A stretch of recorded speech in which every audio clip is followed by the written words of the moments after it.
The Autism Research Institute relies on the generosity of donors like you to make this webcast possible. If you enjoy this presentation, please consider making a donation. Thank you.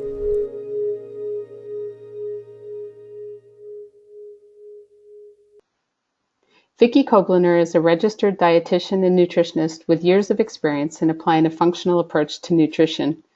She develops individualized plans for clients which are designed to promote wellness, prevent disease, and rebalance underlying nutritional impairment. A key element of her approach is the optimization of digestive function. Research shows that impairments in this critical nutritional pathway can have a far-reaching impact on brain, immune, detoxification, and other seemingly unrelated systems. Vicki has extensive experience in using dietary modification, appropriate supplementation, and functional lab testing to achieve wellness. These webinars are made possible through generous donor support, including a grant from the Boston Local 25 Teamsters. If you'd like to contribute, please visit our website at autism.com. And now I'll turn it over to Vicki. Thanks, Denise. I'm glad to be here. Hello, everyone. Today I was asked to present information regarding evidence-based approaches to nutrition in autism spectrum disorders, as well as, although it doesn't say it on this slide, PANDAS and PANDAS and POTS. And I don't know if you've heard of all of those acronyms, but we'll go through them and we'll talk about them as we progress. There are many similarities in our approaches to all of these different disorders, so you'll see some similarities there.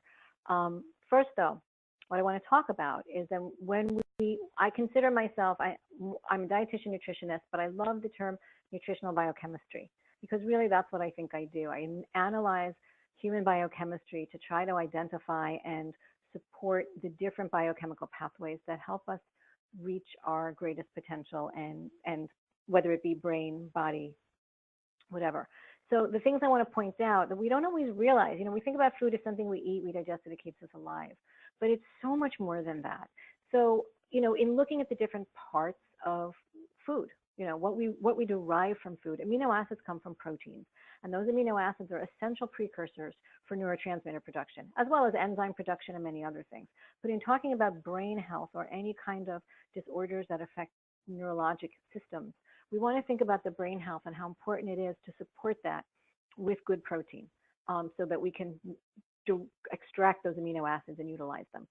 Vitamins and minerals are required cofactors for all biochemical processes, essentially, and they are kind of the keys and the locks of the doors that move you from one place to the next. So if we don't have the right vitamins and minerals, either because we're not consuming them, or because we consume them but we're not able to break them down and extract them from our food, or because our issues are so, whether it's inflammation or something else, whether our biochemistry is so altered that we need a lot more of those than would be typical, we're going to have problems with a deficit between what we need and what we're actually getting.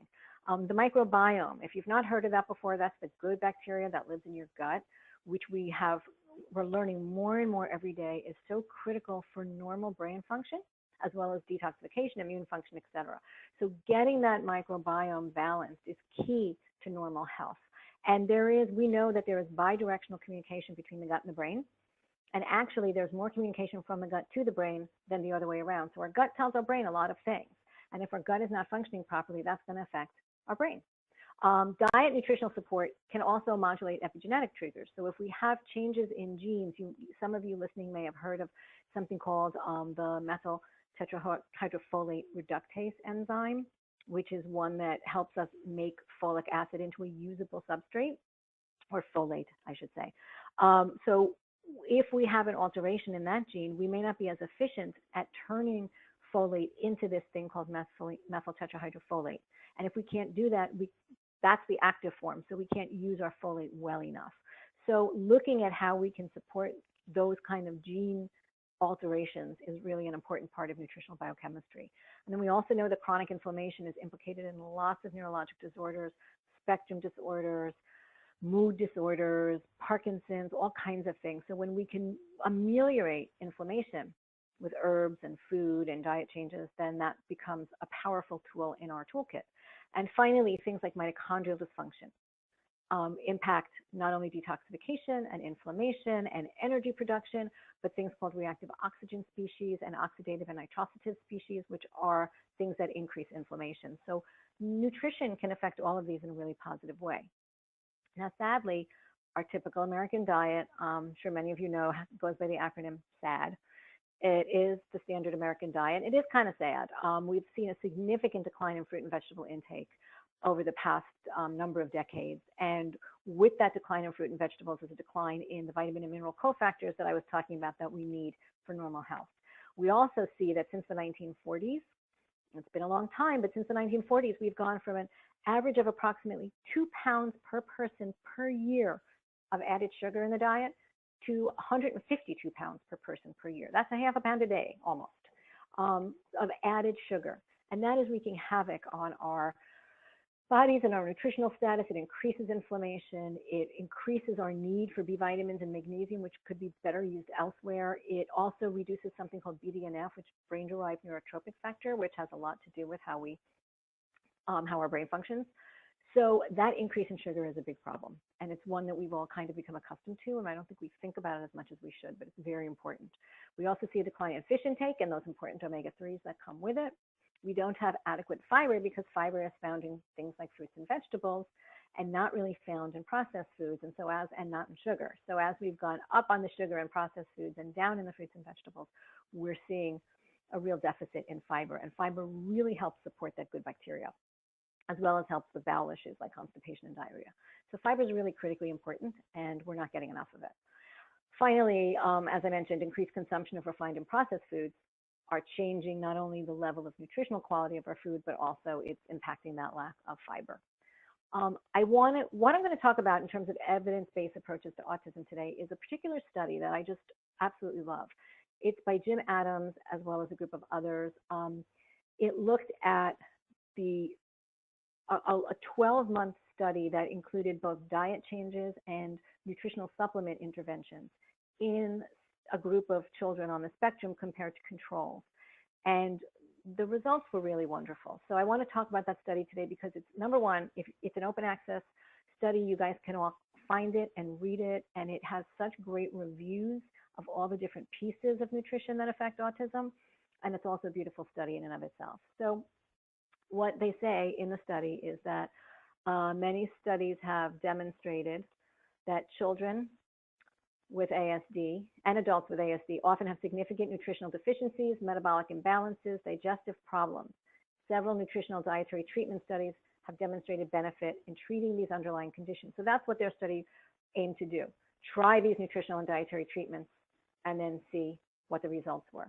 So the goals of nutritional intervention, just to lay the foundation for this, is to repair what's problematic. And we look at this in terms of the gut a lot, but it also works for a lot of other things too. First thing we want to do is remove things that are problematic. Remove stressors, whether they be toxins, chemicals, infectious agents, bad bacteria, anything, artificial ingredients, anything that's negatively affecting health. Then we want to replace the things that might be missing, that aren't working right, like maybe our digestive enzymes aren't active enough, so it's affecting our ability to digest. We want to add back nutrient-dense healing foods and get those nutrient cofactors back into the body. Reinoculating is really a gut-focused intervention that looks at getting good bacteria to flourish, either by using probiotic foods or supplements, and really helping to enrich the microbiome. We also want to repair. So, when we have intestinal inflammation, when we have cellular damage, that inflammation and those reactive oxygen species, we see damage to the cells, whether they be the intestinal cells or cells in the rest of the body. So we want to repair them, and we repair them by supplying those nutrients that act as, that do repair cells, such as zinc, magnesium, B vitamins, antioxidants, etc. And then finally, rebalancing, paying attention to the balance both in our life, whether it's lifestyle choices like enough sleep, reduction in EMFs, adequate exercise, but also looking at rebalancing the gut flora and the quality and quantity of nutrients in the diet. So when we don't have good nutrition, our whole body is affected. Our neurologic system is affected, our gastrointestinal system is affected, immune system, detoxification, mitochondrial function, again, those little energy producing engines of our cells are affected, and a pathway is called methylation and transsulfuration, which I'll talk about a little more, but that has to do with that MTHFR enzyme gene. And all of those are affected, and all of those impact kids on the spectrum, as well as kids with things like POTS and PANDAS and PAN. So this is Jim, it's not just Jim's study, but he was the lead author. And these are the people who actually participated in it, many of whom I know, all of whom are very highly competent and really honorable people who are doing their best to help people on the spectrum. So it's a beautiful trial, as I said, and these are the people that are responsible for it. So the study design was basically what we call randomized, single-blind, placebo-controlled study, which means that they took people and they randomized them to certain interventions, which means you weren't selected for a certain reason. It was just a random selection. Single-blind means that some people didn't know what was happening, but the participants did. The people who were evaluating in many cases did not, whereas the participants often knew because they knew they were on a special diet. There were 67 subjects, 50 controls. The hypothesis was that a combination of nutritional and dietary interventions will be effective in reducing the symptoms of autism, reducing gastrointestinal problems, and increasing overall function. So again, reducing symptoms, also improving gastrointestinal problems, because that's a chronic problem, very common in kids on the spectrum. And the other thing that I liked about this study is that very often in medicine and in research, everything is very reductive. You want to look at one thing and study one thing. But in truth, it's not always one thing that makes the difference. One of the people who, Dana Lake is one of the nutritionists who actually participated in this study. She used an example that I really, really liked when she said, you know what, if I had a heavy table and I needed 3 guys to carry it out of my house, if all 3 of them were carrying the table, you wouldn't ask which one of those guys is responsible for moving the table. You need all 3. The same is true with a lot of these types of interventions. We've tried to reduce it to the one thing that works. Very often, it's not just one thing that works, it's the combination of all working together, and that synergy can be really valuable. So I love the fact that this study used a number of different interventions. Now, the protocol involved an initial evaluation of autism severity and functioning. There was a physical exam, different blood and urine collections, and then on the first day, they added a vitamin and mineral supplement. After a month, they added essential fatty acids. A month later, Epsom salt baths, and I'll explain the reason for why they use these things. Next there was Carnitine supplementation, then digestive enzymes, and then a transition to a healthy diet, gluten-free, casein-free, also soy-free. And then after a year, a final assessment of autism severity, overall functioning, and then looking at some of those lab parameters found in blood and urine. So this is some of the lab tests that were used. I'm not going to go into these in detail, but they tell us a lot about mineral levels, vitamin levels. They also look at pathways involved in things like that methylation and transsulfuration I talked about. They look at thyroid and carnitine, which has to do with mitochondrial function. So a variety of things. And then a multitude of assessments, really thorough assessments, both physical as well as behavioral, as well as functional, and you can see all of these. Some the assessors did, some the parents did, but these were done at the beginning. Some of them were done throughout the year, and some of them were done only at the at the beginning and then only at the end. But a variety of assessments to look at different types of evaluations. So we know what was the reason for using a multivitamin? Well, great reason. We know that children with autism have all kinds of nutrient deficiencies. They have impaired methylation, which is involved in detoxification. It's involved in brain function. It's involved in neurotransmitter creation and many other things. So they have impaired methylation. They have decreased glutathione. Glutathione is a potent antioxidant and our primary detoxification molecule in the body. So when we don't have enough of that, we can have increased inflammation, increased toxicity, and it affects neurologic function. We know that there's increased oxidative stress in kids on the spectrum. Often they've been seen to have low biotin, low tryptophan, low acetylmethionine, as well as a variety of different mineral and vitamin deficiencies. And in studies, we've seen that supplementation can be effective in not only improving lab results, but also in behavioral symptoms and function. The reason the essential fatty acids were used is because there's ample evidence that essential fatty acid levels in the body are decreased in a variety of mood disorders, including depression, anxiety. We also see it with schizophrenia and bipolar, as well as autism and ADHD. And that studies also show that when you supplement with good quality essential fatty acids, you can see improvements in some of those parameters. Now, essential fatty acids generally in these cases, we generally use higher EPA, which is anti-inflammatory, seem to be more effective than those high in DHA, but a balance is important. And there's also, essential fatty acids can also improve gut function. So there's an extra benefit there. Now, the Epsom salt baths are used because of their contribution of sulfate. Now, sulfur is required for detoxification. There was that thing called the transsulfuration pathway that uses sulfate. It's required for detoxification. It actually helps with processing catecholamines, which have to do with mood, brain, etc., synthesis of brain tissue, and it also helps to support proteins that line the gastrointestinal tract.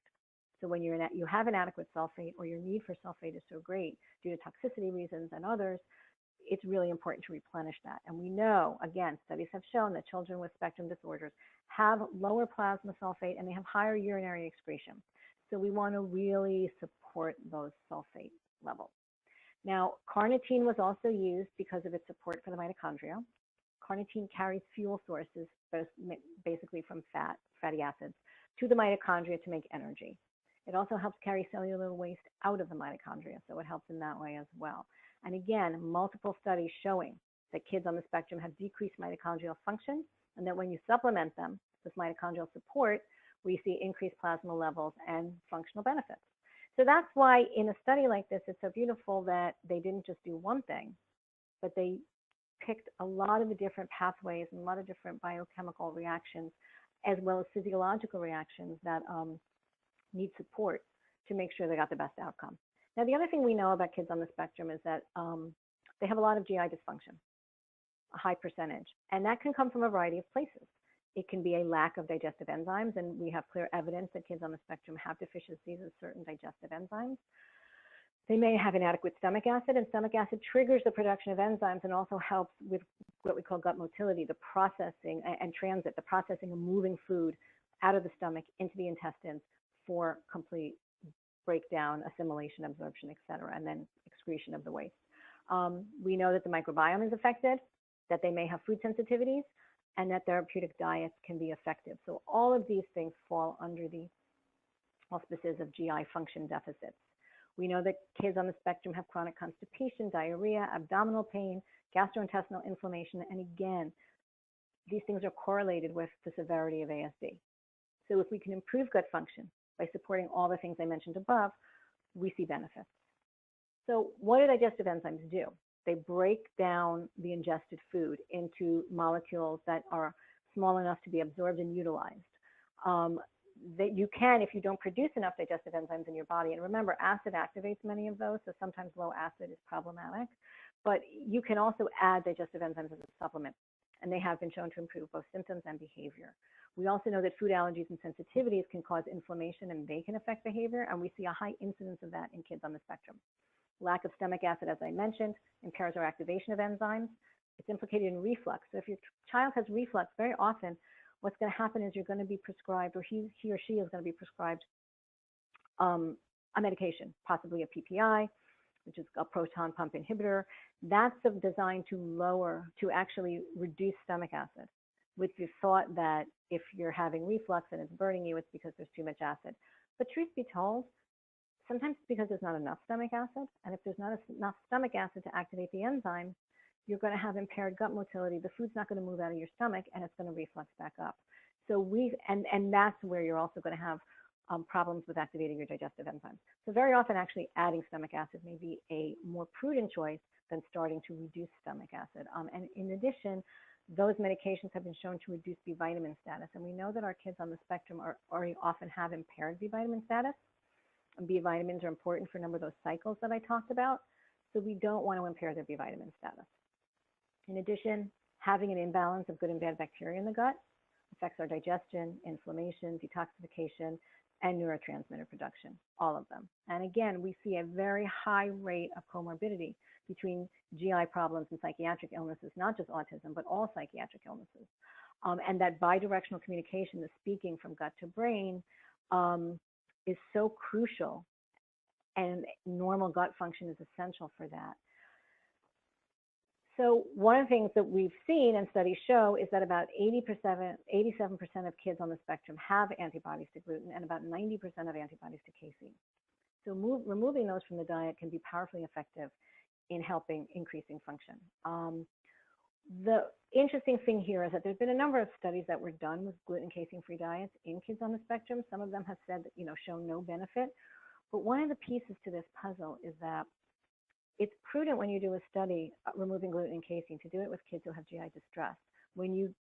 In many of these studies, those kids were ruled out as not candidates for the study because they already had a problem. So the studies were done with kids who really didn't have a lot of GI problems, and those are not necessarily the ones we expect to see benefit. It's really the children who have GI problems that should be the targets for this type of intervention.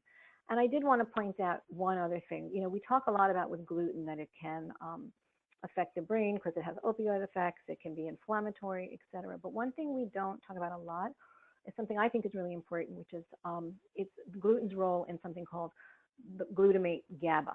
So glutamate is excitotoxic. It's an excitatory neurotransmitter. GABA is a calming one. And they are like a seesaw. One goes up, you get excited for something, then your body needs to counteract it and help relax you. And then sometimes when you're relaxed, you need to be activated for something. So gluten and GABA are kind of like, glutamine and GABA are kind of like on a seesaw. However, there is something called glutamic acid decarboxylase. That's an enzyme that helps make that conversion from glutamine to GABA, helps you go from excited to calmer, inhibited. And inhibition in this case doesn't mean a bad thing. It just means, less active. So gluten can actually inactivate this enzyme. So if we inactivate the enzyme, we're trapped in an excited state with little ability to move towards that inhibited, calmer, more relaxed state. So that's another reason why gluten may be a problem. So I mentioned methylation transsulfuration and folate and BH4. All of those are part of this series of pathways. They're like cogs in a wheel, and one turns, and then it turns the next one, and it turns the next one, and they're all linked to each other. But they're really important for detoxification. They're important for making glutathione. They're important for making neurotransmitters. So, and they're all linked.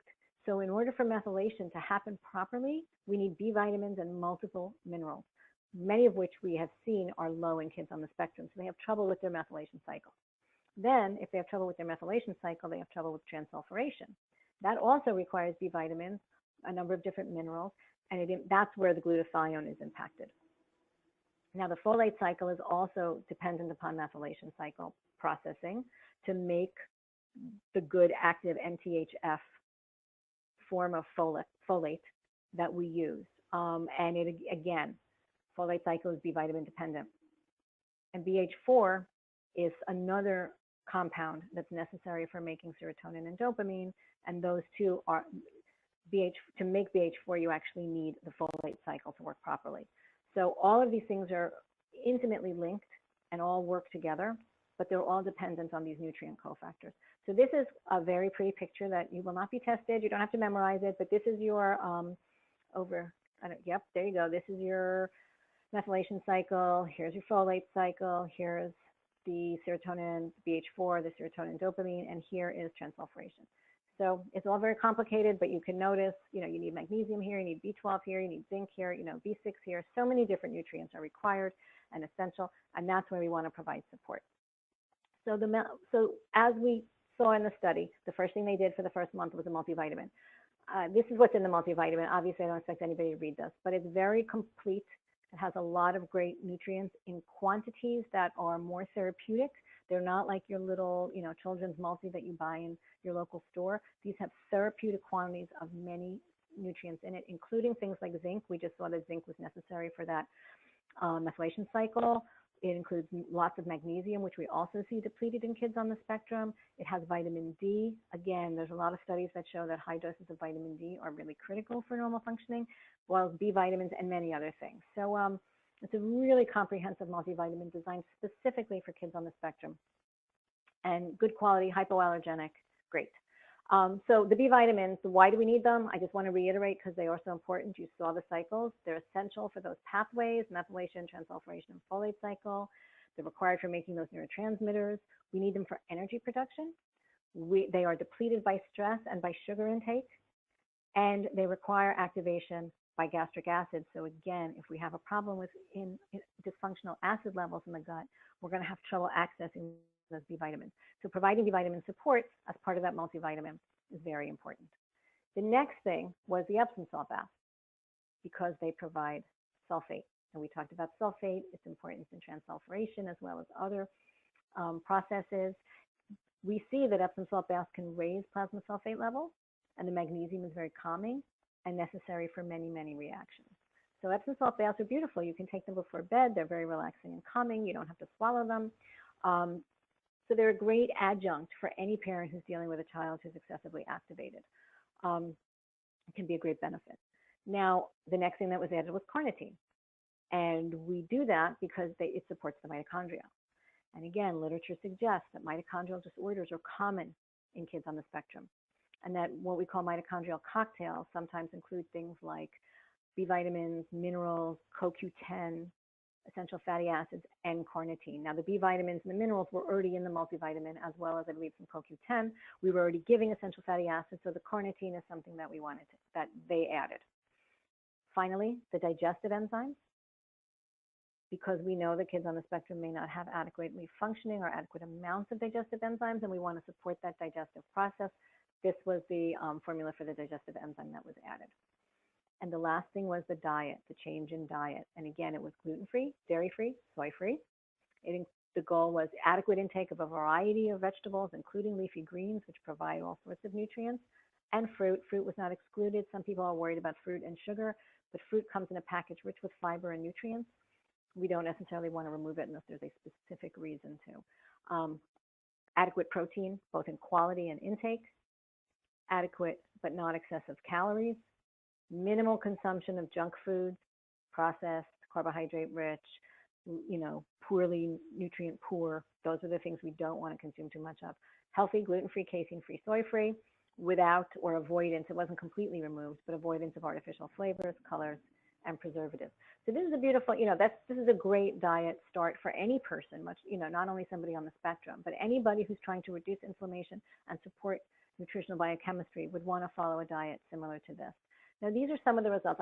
You can, like I said, you can access this study online. It's open access, and it's lovely. And there's so many different, when you look at the improvement tables, there's so many that I only selected a few. But, we talked about the assessment of behavior. And you can see here, these were the treatment groups, were the orangey color, and the non-treatment group was the green. And you can see the change, the percent change, improvement in all of these different assessment tools and how significant they were compared to those of the non-treatment group. So really exciting and powerful. Same thing in the Vineland. This was a specific, pulled that one out and looked at the role, how the kids progressed in terms of developmental age based on when they started, when they finished, in terms of communication, daily living skills, social skills, and this was the average of the total, and what kind of improvement was seen from start to finish. And finally, parents were asked to rate the treatments. We talked about what they were, the vitamins and minerals, the essential fatty acids, the sulfur from the Epsom salt bath, carnitine, digestive enzymes, and the diet. And they were asked to rate which ones they found most effective. Now, vitamin and mineral supplementation and essential fatty acids were very powerful. Diet was next. And then we saw improvement from the other three, not quite as much. But again, we don't need to choose one or the other. The combination of all of them, it can, have beautiful effects. So that's the study of nutritional interventions in autism spectrum disorder. I do encourage you to look at this study. There is a long, long list of references at the back that point to where the researchers, came up with this protocol and what research they used to support their philosophy or their hypothesis that these types of things would help. And it's just, like I said, beautiful. I think it's great, well done study, and also has a lot of great review information about all the different types of interventions we use for kids on the spectrum. So I wanted to use that today as our example of evidence-based treatment because it's a fairly recently published study and really brings together in a beautiful way a lot of the research that's been done with nutrition and autism. So the other thing I was asked to speak about today was PANDAS, which is Pediatric Autoimmune Neuropsychiatric Disorders, or disorders associated with strep in the case of PANDAS. And I don't know if all of you are familiar with that, but it is a disorder we're seeing much more of, and it has to do with a neuropsychiatric response to an inflammatory condition, to an infection, essentially. Well, that's PANDAS. It's an infection with strep. In terms of PANS, it can be an infection or an inflammation from another germ or even food or other triggers. But what it does is it's something that is infectious or inflammatory that affects the brain in a way that causes neurologic symptoms.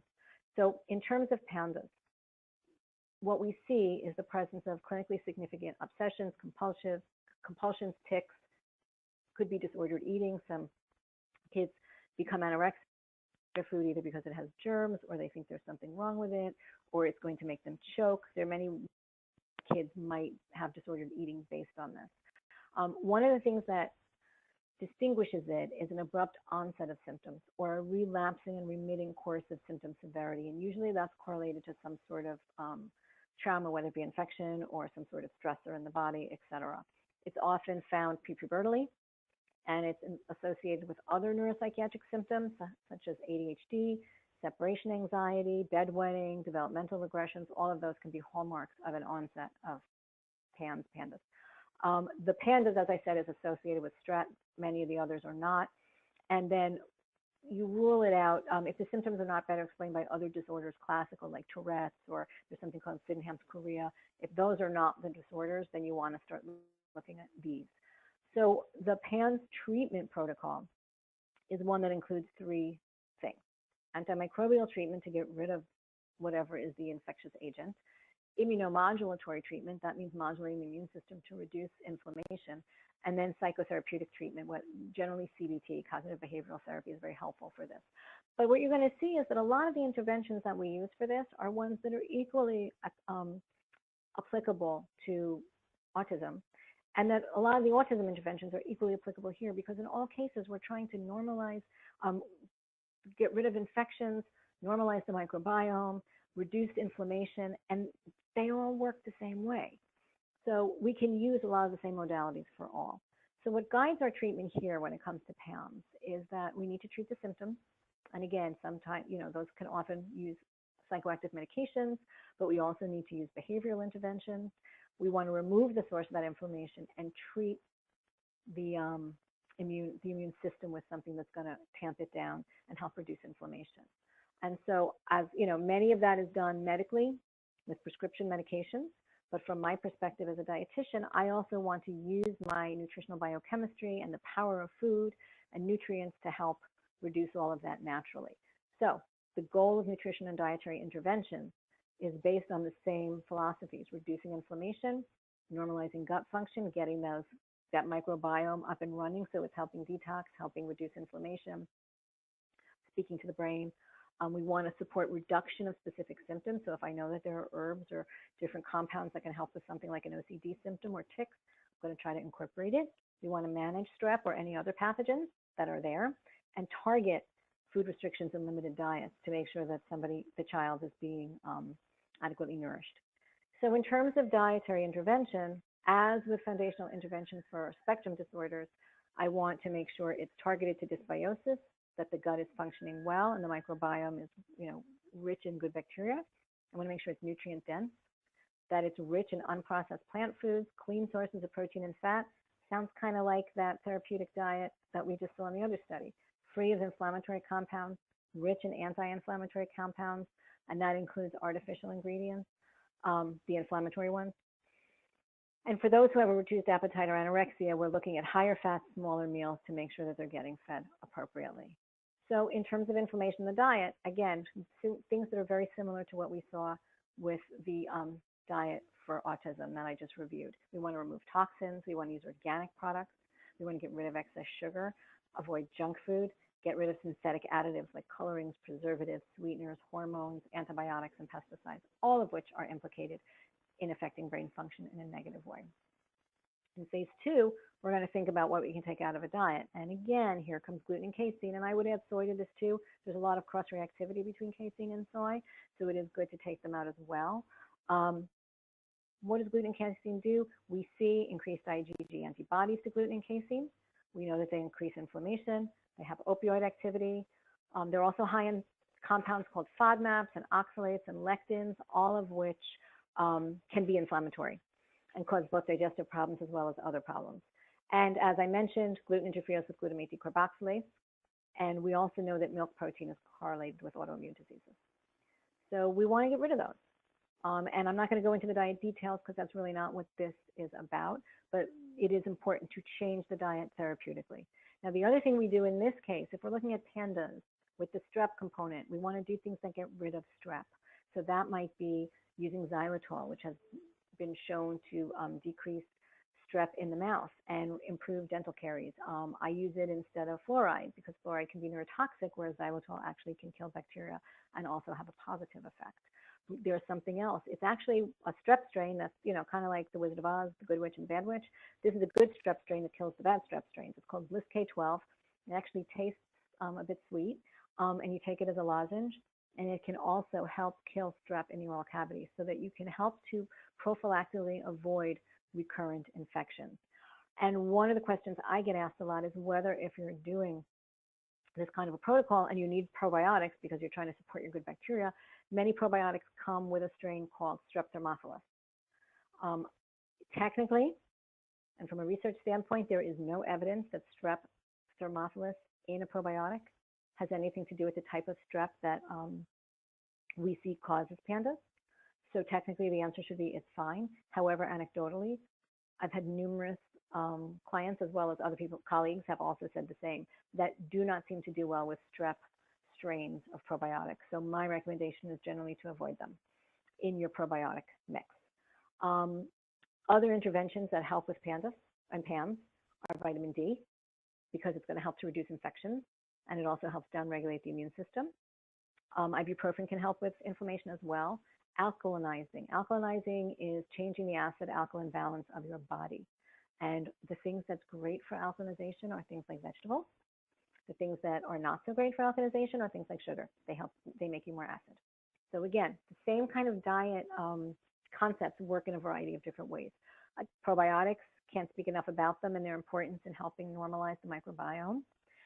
Fermented, if you're not going to take a supplement or to support your supplement as an adjunct, lacto-fermented foods are great. And those are not, sauerkraut is a fermented food. Those tangy types of foods are fermented foods.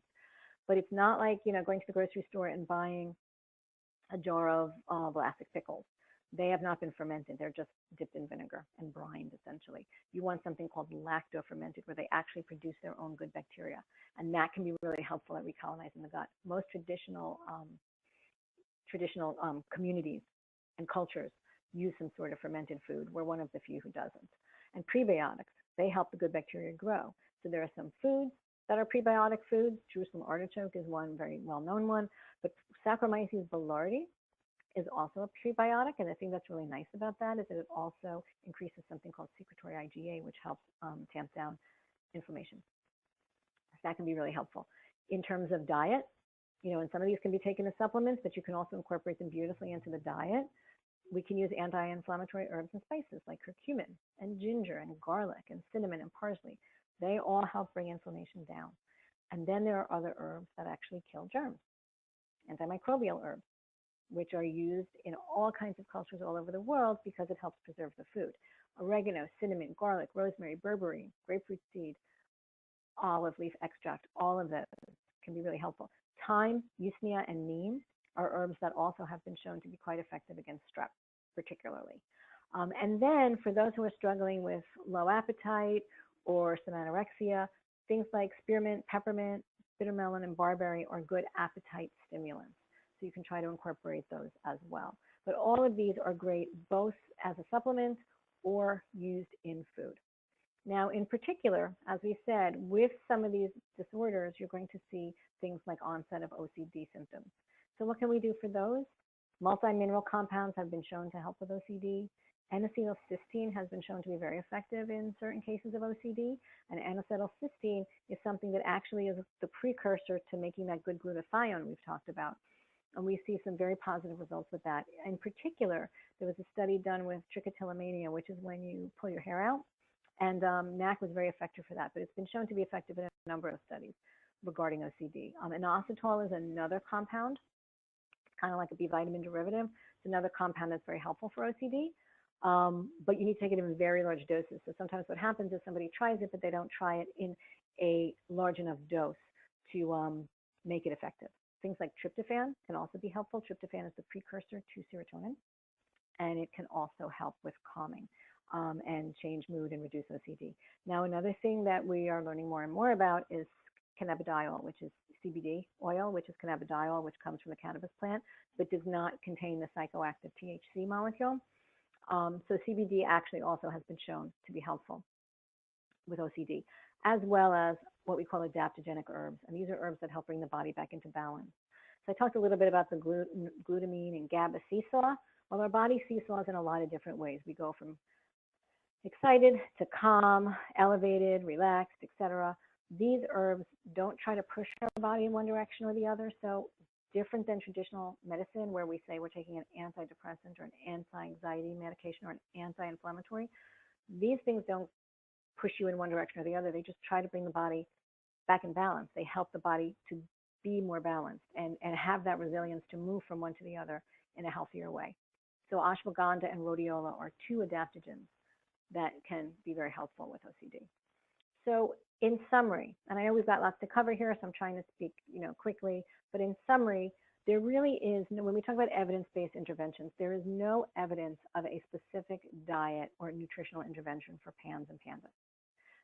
But we know that there's nutritional data, evidence-based data about some of the symptoms, and we can apply those to PANS and PANDAS. So as I say, you can use good clinical judgment and the tools we have available to address the symptomatology. Nutrient-dense, unprocessed, whole food diet, free of allergens and sensitivities, gut healing modalities, including probiotics, antimicrobial herbs, anti-inflammatory herbs and diet, address strep and other pathogens, use immune modulating foods and herbs, and replenish depleted vitamins and minerals. So if you see from here, very much of this is very similar to the interventions that we use in autism because we're trying to address the whole body and the nutritional biochemistry that is disrupted. The last thing I want to talk about is something called POTS or dysautonomia. Now, POTS is actually a form of dysautonomia, and people can have dysautonomia without having POTS. POTS can be a symptom of a more global dysautonomia. But the autonomic nervous system is what kind of rules the things you don't think about. Your breathing, your digestion, your heart rate. You don't have to sit around and think, oh, my heart needs to beat. It's just doing it. And the autonomic nervous system controls all that. There are people, and we're seeing more and more of them, for whom their autonomic nervous system is disrupted. And so it's not managing those things well. So blood pressure may be dysfunctional.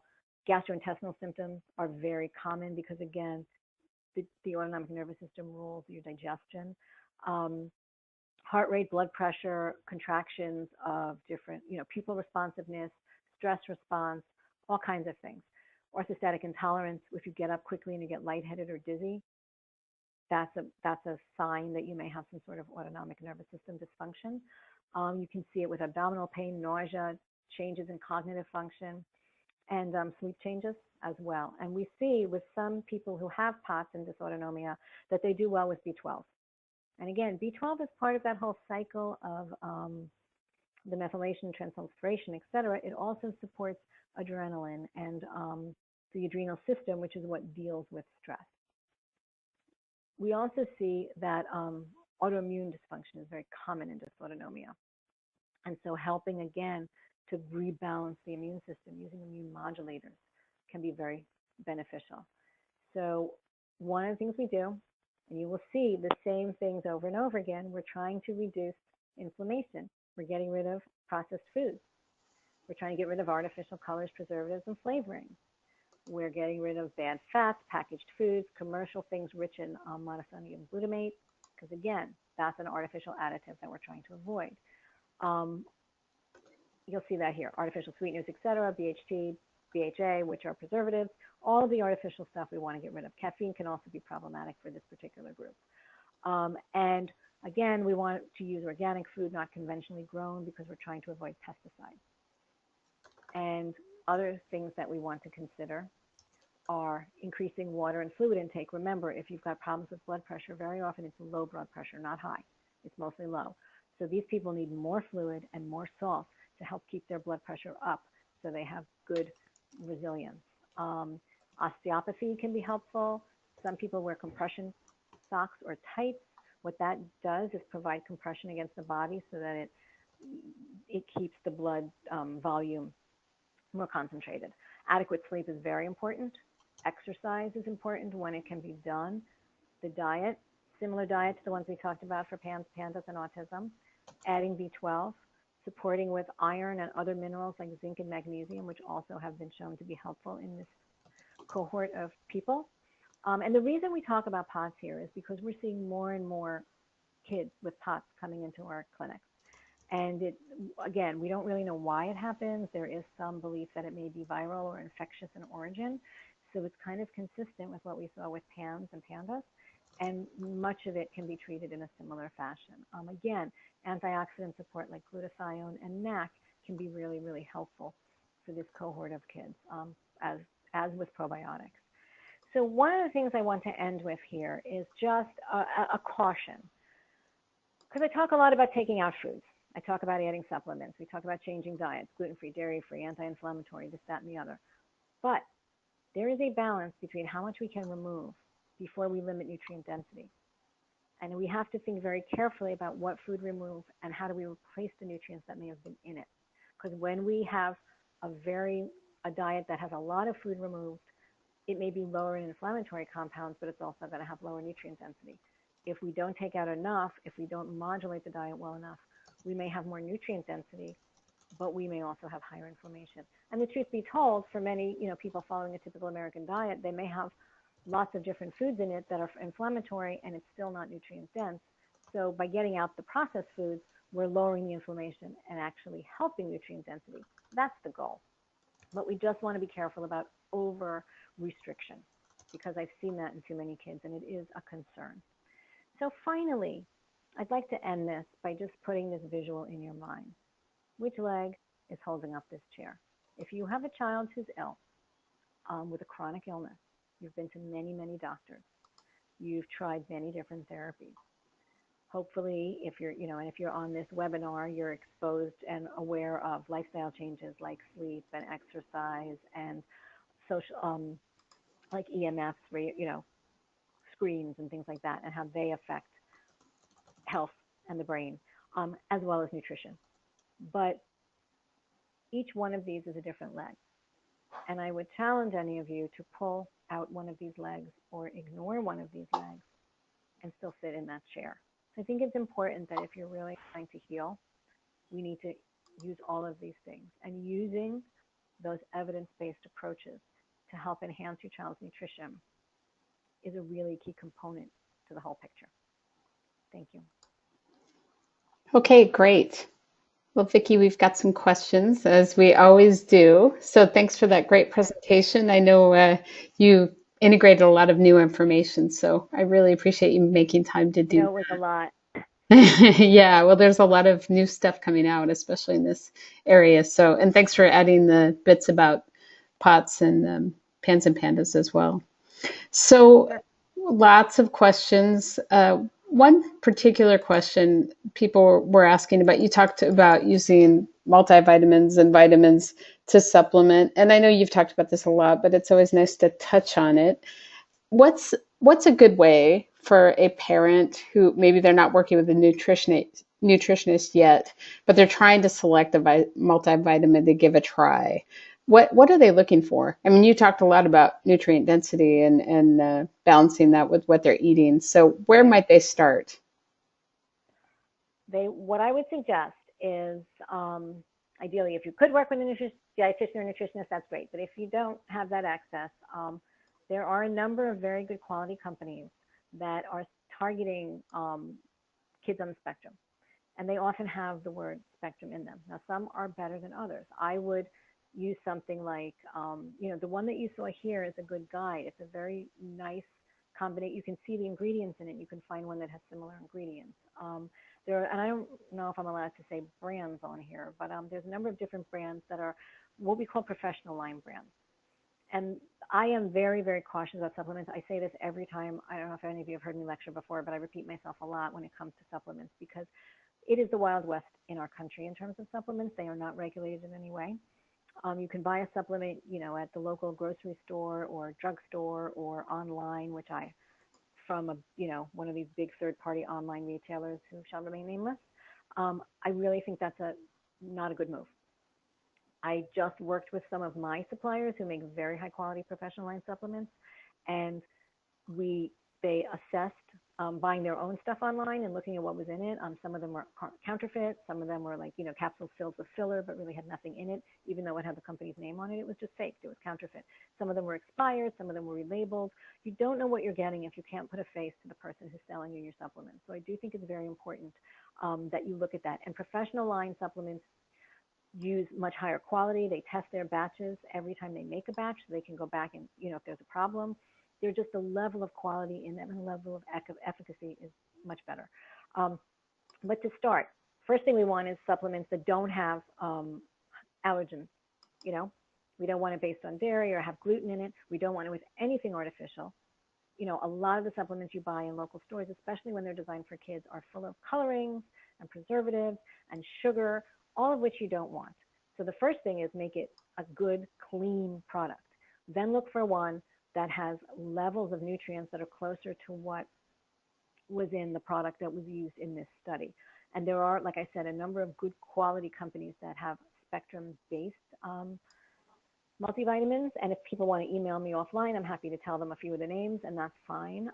But that's what I would look for, something that has high Bs, is rich in magnesium and zinc, has potentially, I don't necessarily use something that has the mitochondrial support in it because that can come separately, and sometimes you have to take too many multivitamins, but there's too much of it. One of the problems with multivitamins, by the way, is that calcium is a very big pill. It's a very big molecule. So if you get a multivitamin that has a lot of calcium, you're going to have to take a lot of them. I tend to prefer multivitamins that don't have a lot of calcium in them, and if there is a need for calcium, which there isn't always, you can do that separately. I don't push a lot of calcium, but if you don't do a multi that has a lot of calcium, you're going to be able to get more nourishment in a smaller amount of pills. But again, spectrum-based, high B, with good minerals like magnesium and zinc, and also good quality D. But again, I think D we supplement separately because you need higher doses of that. And I'm happy to discuss it offline. Okay, and can you give your email address so people can contact you? Oh, VICKI at HOLCARE nutrition.com. Okay, great. Thanks for doing that. And I think that was on your opening slide too. So if anybody's trying to reach her and I think my website is there, and you can easily find my email from the website link. Okay, great. Thanks for that. Lots of questions. One is about rhodiola. Does that need to be avoided by people who have maybe bipolar or another comorbid diagnosis? It's a good question. I am careful with it. It might not be the first thing I would choose. So, and I think that has to be a real individual directive. Got it. So they'd want to make sure that they're working with a clinician who would be able to evaluate that. Okay, so another question is about getting a diagnosis of dysautonomia. So who actually diagnoses that? Would that be a medical doctor or a psychologist? Welcome to the world of medical care. So because POTS affects so many things, blood pressure is linked to the heart, fainting, which is a very common problem with dysautonomia, especially POTS, is considered, could be neurologic. The gastrointestinal problems. You will be, very often parents have gone to a neurologist, a cardiologist, a psychiatrist, a gastroenterologist, an endocrinologist, because the symptoms are so similar to so many different things. There are POTS clinics in this country. And I think if you really think your child may have POTS, you need to go to a POTS clinic, because I can tell you that I know people who've actually gone to a neurologist and said, I think my child has POTS. And the neurologist said, no, they don't, because of X, Y, or Z. And then it turned out that they went to a POTS clinic and they said yes. And then again, it may not be specifically POTS, maybe dysautonomia of a different type. But I really think you need to go to a POTS clinic or someone who is really expert in it to be able to identify that. Children's Hospital of Philadelphia has a POTS clinic. The Mayo Clinic has one. There's a couple in Texas. So and they have a list. The Dysautonomia International is a website that has a list of physicians who actually are familiar with these disorders. It's not an endorsement of every one. Some are better than others, but in general, that's a good place to start, is with Dysautonomia International, to look and even look at the listservs and the parent checks and see what's there. But I would go to somebody who you already know has experience in dysautonomia. Okay. Unrelated to that, but related to what you were talking about with herbal supplements, they're asking about boosting appetite. So I know you mentioned, I think, berberry and mint. Are there other things that they can do to try to increase appetite? Yeah. I tend not to fill up on fluid. That's one thing that can be problematic. You can use digestive bitters, also help with appetite, and those are digestive bitters. They're herbs, and you can find them, good quality herbs that are good for that.